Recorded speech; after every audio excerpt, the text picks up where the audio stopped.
This study was intended to develop recommendations on policies to support the national savings groups as part of the effort to develop the microfinance sector.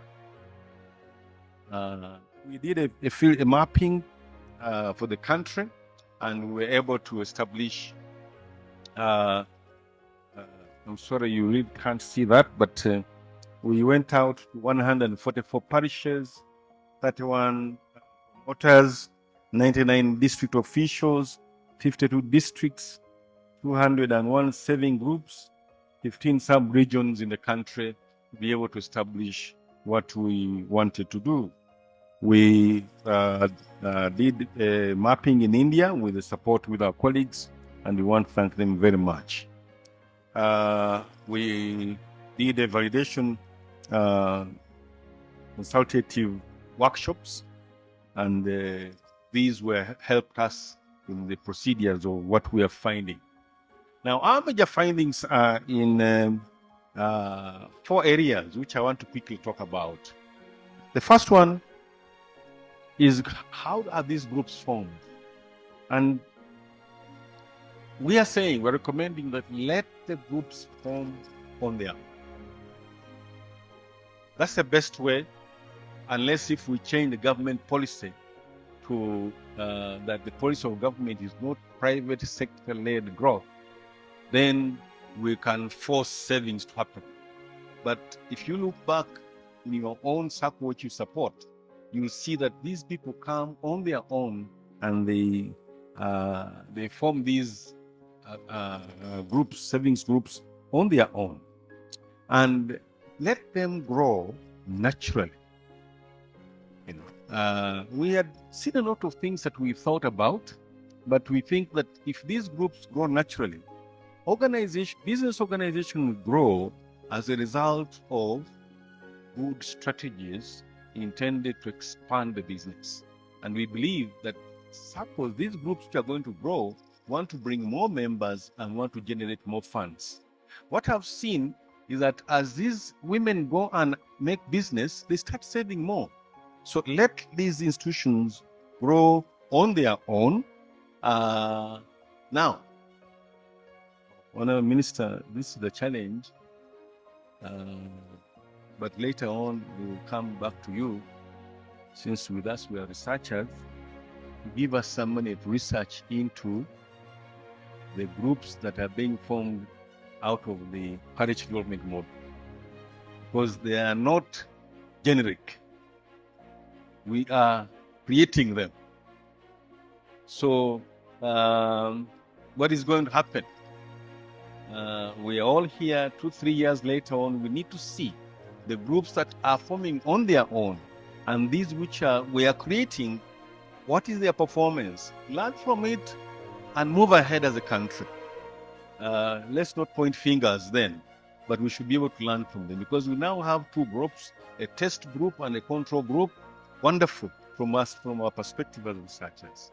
So the parish development model groups are being created as a result of a structure, but there are those which are natural.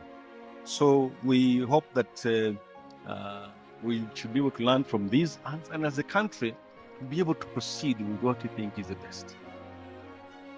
In terms of registration, we are saying make the registration fee affordable. One of the sources of corruption, sir, is high registration fees. When you go out into the village and you want something from LC, when it's very expensive, you start paying. So can we make this as affordable as possible? And of course, one of the things you see in government is that the private sector, people will be out there not licensed until when they want to supply to government. That is when you need a NIN, you need the NSSF, but people will go there only when they feel the business is good enough. Because out there, when you start doing those registrations, the issues of underhand start showing up. Now, you must be able to participate in that sector to be able to really pay. So we're saying the registration of these savings groups should be affordable. And we thank the government of Uganda because they have decentralized this registration to the level of the LC3, I think even possibly parish. So we're still safe on this. And we're saying as the number of the members increase or the volume of the money increases, then the registration should become much more tight. Because if you tighten it at the lower level, the numbers will not grow. And we are saying a database should be created. I think one of the responsibilities of government is creating that database that will enable these SGs to start growing. So let the registration difficulties grow as the businesses grow. Because if you do not start regulating, you may have people who may take away other people's money. So can we start regulating as the numbers increase? Because the smaller ones is about who knows who. You know, my small circle which I support, everybody knows everybody. But it is attracting others because it is growing. As it grows, there's need to safeguard the members. And the next one is about leadership and management. And our recommendations is that let the leadership in these savings groups be natural and emergent. These people who come together, find a leader. The original LC in this country, 1986, gave us that natural leader. I don't know where it ended. Those of you are old enough to see that LC. Those natural leaders in the villages emerged as the LC1 chairpersons. So let these initially, these groups, let them develop their leaders naturally.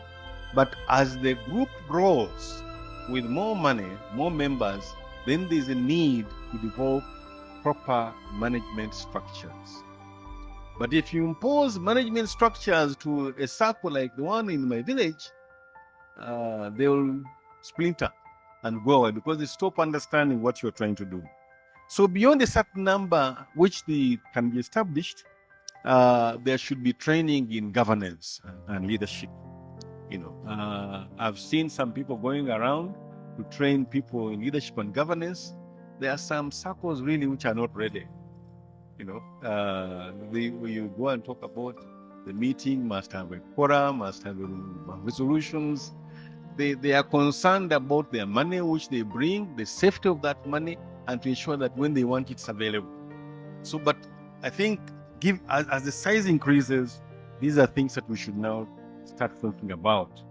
And the degree of regulation needs to be, we start regulating these as the institutions become more impersonal.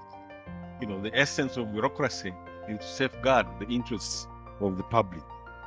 And as they grow bigger and bigger, then you need to have fixed terms.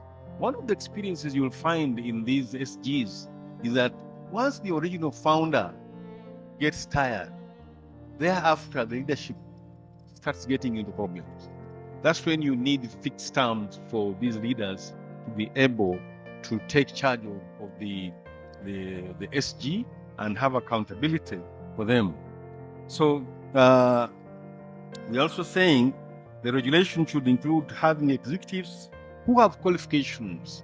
If you go back into the cooperative society system in this country, the primary societies needed not have qualified people. But as you go to the districts and at the national level, you require an SCCA to be the manager or the accountant of the Uganda Cooperative Transport Union. So it's important that we are able to see some of these things that happen then so that we can be in a position to support these institutions.